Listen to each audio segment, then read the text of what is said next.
अभी हमारे देश में एक न्यूज़ चल रहा है कि भैया चीनी के रेट बढ़ गया, चीनी का रेट बढ़ गया, चीनी के रेट पे अचानक से 20-25 रुपये एक्स्ट्रा चार्ज लेने लगा है सरकार। लेकिन क्या आप कभी सोचे हो, क्या अभी इस पे पीछे का कॉन्सेप्ट क्या है, बीजेपी का क्या चाल है इसके पीछे? क्या आप अभी सोचे हो? नहीं सोच पाओगे, क्योंकि आपका सोच जहाँ ख़त्म होता है ना, बीजेपी का सोच वहाँ से शुरू होती है। चीनी के ऊपर रेट बढ़ने का मेन कारण क्या है आप लोगों को पता ही नहीं है, और ये कभी गोदी मीडिया दिखाएगी भी नहीं। अगर गोदी मीडिया, अगर विपक्ष से कोई गलती हो जा रहा है, विपक्ष से कोई गलती से कोई वर्ड निकल जा रहा है, तो उसको इतना फैला फैला कर इंटरनेशनल लेवल पर उसका न्यूज़ बना देगा, ठीक है। लेकिन हमारे देश में महंगाई चरम सीमा पे छूते जा रहा है, दिन प्रतिदिन बढ़ते जा रही है, ये गोदी मीडिया कभी दिखाएगा ही नहीं। और अभी हम बात बताते रहे हैं कि चीनी के रेट बढ़ने का कारण क्या था, मेन कारण क्या है, इसका आपको पता ही नहीं है। जिस इथेनॉल हमारे पेट्रोल में हमारे गाड़ी की इंजन को जिस तरीक़े से बर्बाद किया जा रहा है, जिस इथेनॉल को सप्लाई किया जा रहा है और हमारे गाड़ी को इंजन को बर्बाद किया जा रहा है, वो इथेनॉल बन क्या चीज़ से है? और इथेनॉल का मेन सोर्स है गन्ना और चावल, ठीक है। लेकिन उसका भी, इन दोनों में से भी सबसे अगर मुख्य माने तो सबसे ज़्यादा है गन्ना, जो कि गन्ना से बनता है। और चीनी भी किससे बनता है? गन्ना से बनता है।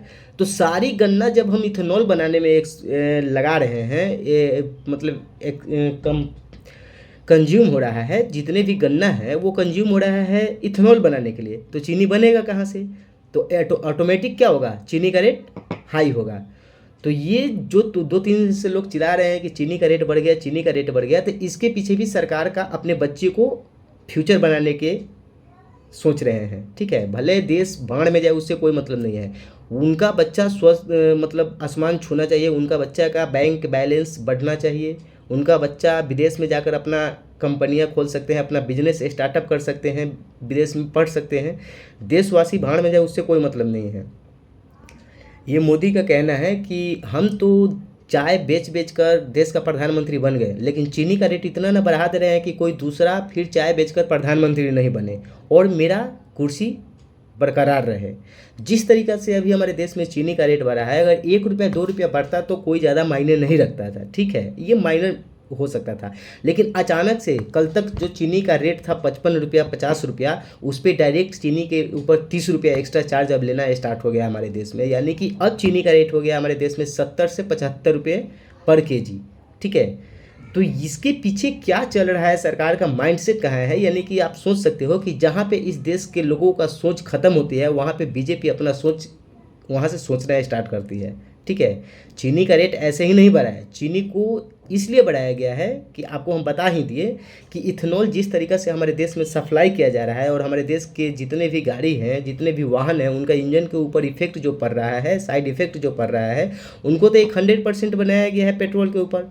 और उसमें आप क्या कर रहे हो कि पहले 20% इथेनॉल मिलाए, अब अचानक से उसमें 30% 50% इथेनॉल को मिलावटी किया जा रहा है। तो इथेनॉल का मेन सोर्स क्या है? गन्ना और राइस, ठीक है। और उसमें भी सबसे मेन सोर्स है गन्ना, और गन्ना से ही क्या बनती है? चीनी बनती है। तो पूरा तो गन्ना कंज्यूम हो रहा है इथेनॉल बनाने में, तो चीनी बनेगा कहाँ से? तो अचानक से बात है, ये जाहिर से बात है कि चीनी का रेट बढ़ेगा ही।